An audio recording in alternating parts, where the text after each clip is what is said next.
All right. Once again, I'm here. I've been looking for something to share. Let me share something here. Let me share screen. Um,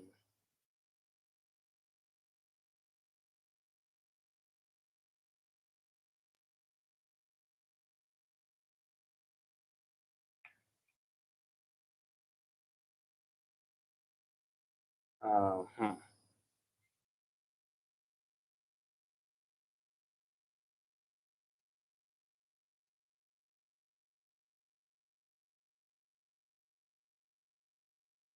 Okay. Right. Now, how to become an American teacher. I've been thinking of this, and now that I've been here long enough, even if it's uh, not less than 5 years, that's long enough for me to tell you something. I've been here long enough to tell you something, and I thought that I must help my fellow Kenyan teachers because the way I suffered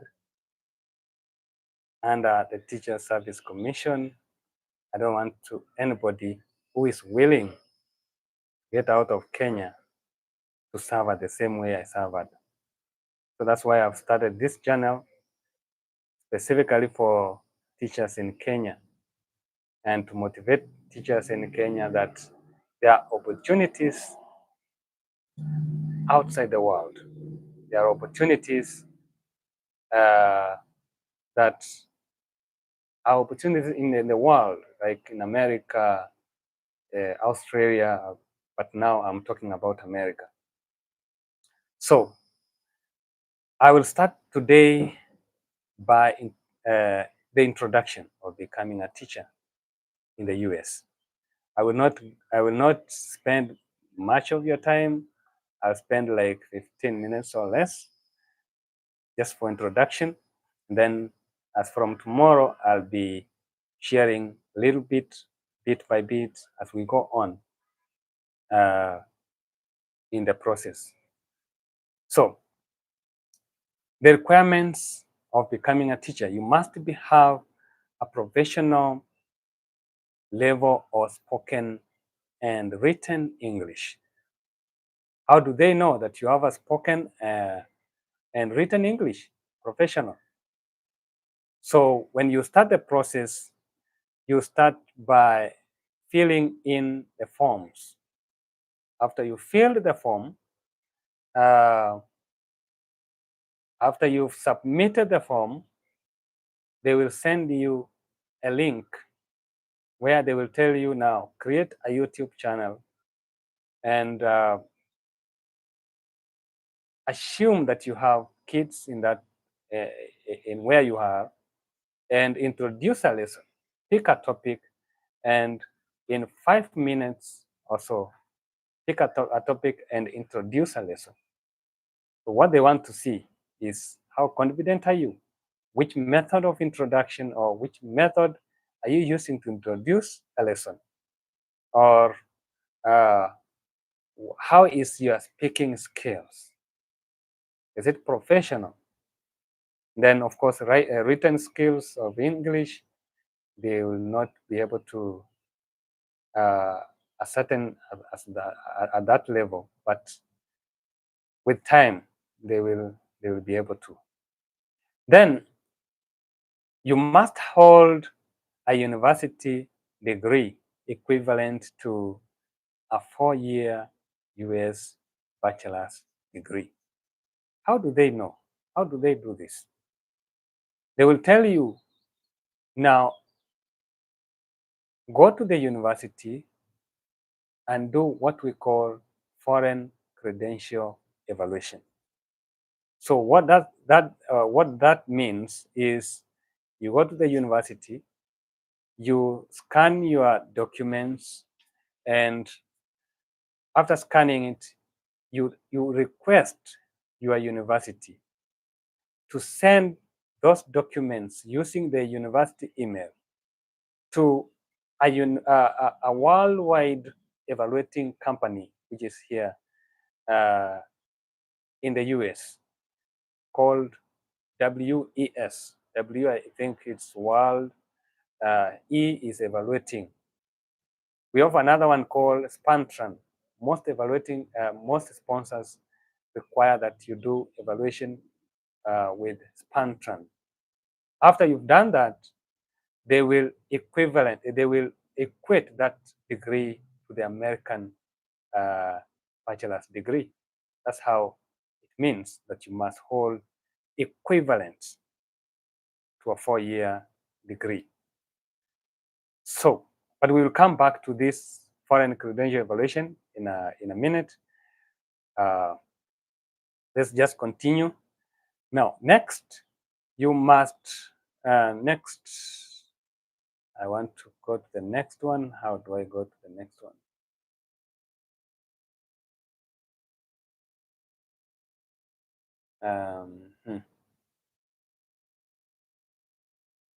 How do I go to the next slide?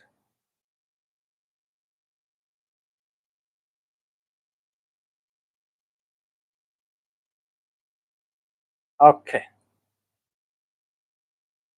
So next is your degree must correspond to the subject you want to teach. For example, to teach mathematics, you must have a math education degree. So an engineering degree or an accounting degree is not acceptable. To teach special education, which is a hotcake, by the way, here in America, you must have a degree in special education. A degree in general education is not sufficient. So don't say I have a bachelor's in arts general.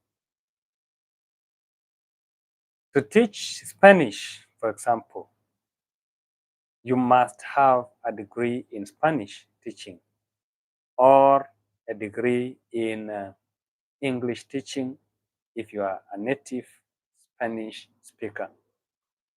So that's just an examples. Like me, I teach biology, so I went to the university. I learned, or I took biology and chemistry, but here I'm majoring in biology education. So that's what they mean there. All right. Next is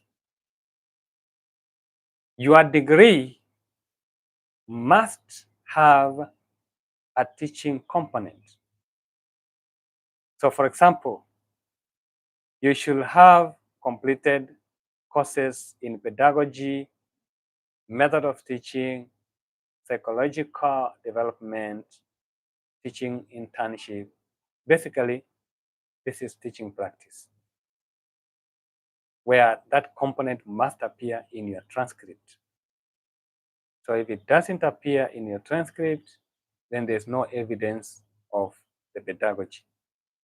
So, but most cases, our transcripts show that you went for teaching practice. That's what they require of you, to ascertain that you are a teacher and you did the teaching practice.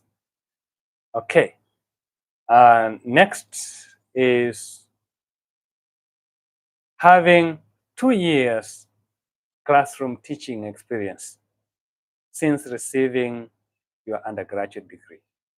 Others will ask, if I've never taught for 2 years, but I graduated, do I have experience of 2 years? Yes. You have experience of 2 years counting from the day you graduated.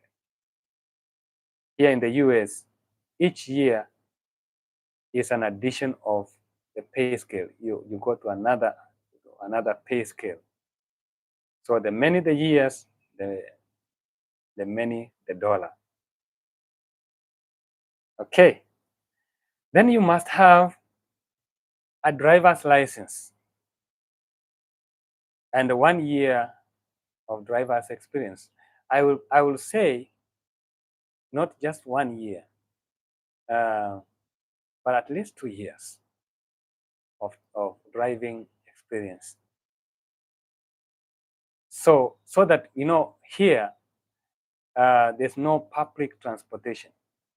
So they take this very seriously. If you do not have a driver's license, then you do not go to a driving school. And so what they think is you are coming here to cause accidents, because here there's no public means of transport. The moment you land here, you will be required to buy your own car, and you'll be able to drive yourself the following day to school. So that's why they are very, very, very serious about this driver's license. So make sure you have your driver's license and you know how to drive. That's simple like that. Then you must have an official good conduct certificate from the local police department. So the good conduct always expires in Kenya, always expires in 1 year. So if it expires, you renew again, so that you upload a valid official good conduct. Even the driver's license must be valid. It must not be expired. And it must be that chip, that card, because that's what you upload. They will ask you, do you have a driver's license?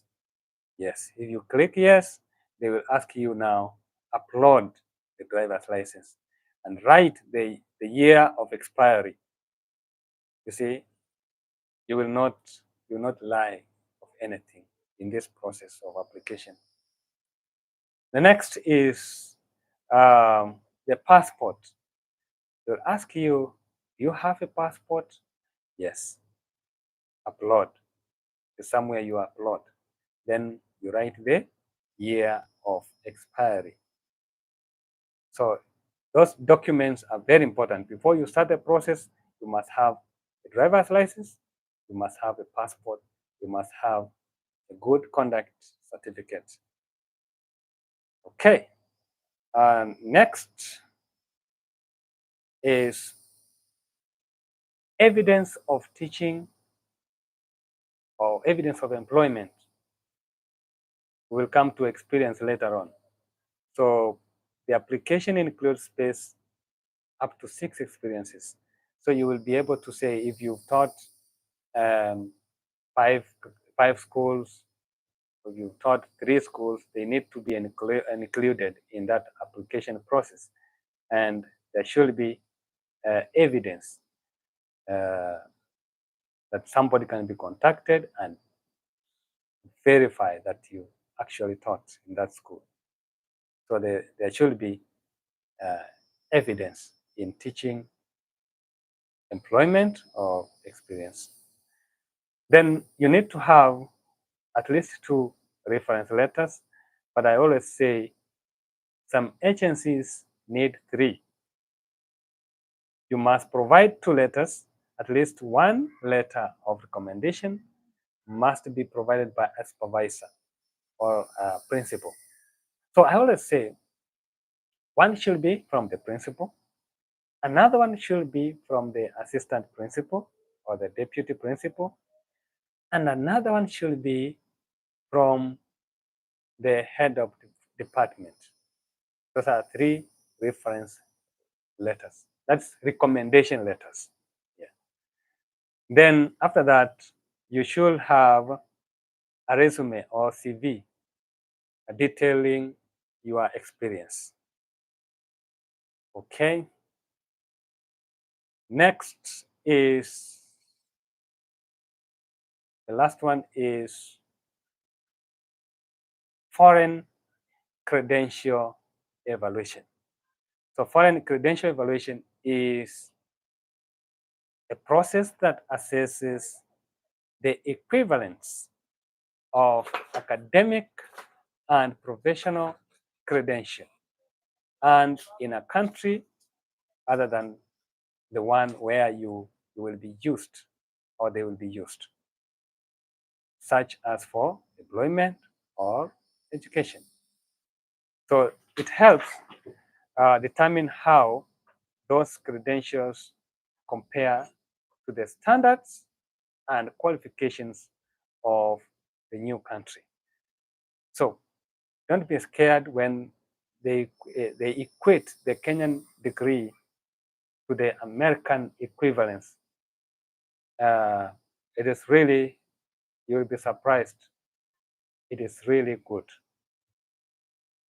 You get even more credits here when you translate your Kenyan degree to American degree. So as I said from the starting point, FCE, Foreign Credential Evaluation, you go to the university, you request them to send your certificates, your transcripts, plus the graduation certificate, using their email. So these evaluating companies here do not accept documents from an individual, like at Yahoo or at Gmail. They don't accept that. They need something like at ac.ke.go.academics. Those emails of academic emails from the university. So that they will evaluate and take it back to you. So tomorrow, and as we move forward, I will be asking you, I will be telling you the step-by-step of paying for foreign credential evaluation. That's the only thing you pay for. The rest is free until you land here. So keep in touch, subscribe. Thank you for listening. As I said, I'll be doing this for free. Your work is just following and subscribing. And if you have somebody else you think this information will be crucial, forward this information. Okay? Thank you so much. See you tomorrow. Bye-bye. All right.